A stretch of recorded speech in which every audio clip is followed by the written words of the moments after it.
காலத்தில் 2 கட்சிகளும் பயணித்த கட்சி தான், அது தப்பு இல்லை. அது இது தீண்டத்தகாத கட்சி மாதிரி அதில் சேரக்கூடாதுன்ற ஒரே நிலைப்பாட்டை தொண்டர்களையும் மக்களையும் நம்ப வைத்து எப்படி பேசுகிறாங்கன்னு பாருங்கள். ஸ்டீஸ்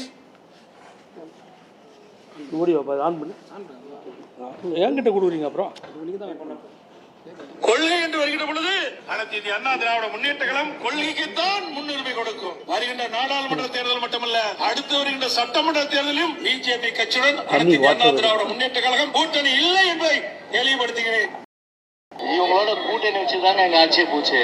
தோத்த பிஜேபியால தான் தோத்த. இல்லன்னா நேரம் சட்டமன்றத்துக்கு போயிருக்க வேண்டிய ஆளு. அது வேஸ்ட் லக்கேஜ். இனிமே அந்த பெட்டி வந்து ஓடாத பெட்டி, மோட்டார் சைக்கிள் அது வந்து வேஸ்ட். அது இல்லைன்னா நாளா ஜெயிச்சிருக்க காரணம். அப்போ ஒட்டுமொத்தமா பாத்தீங்கன்னா தமிழ்நாடு முழுக்க பாத்தீங்கன்னா 2019லயும் சரி 2020 நாங்க தோத்தது பிஜேபியால. ஓகே, கேட்டீங்களா? மாவீரர்கள் இன்னைக்கு ஒப்பற்ற தலைவர் எடப்பாடி பழனிசாமி தான்றார்.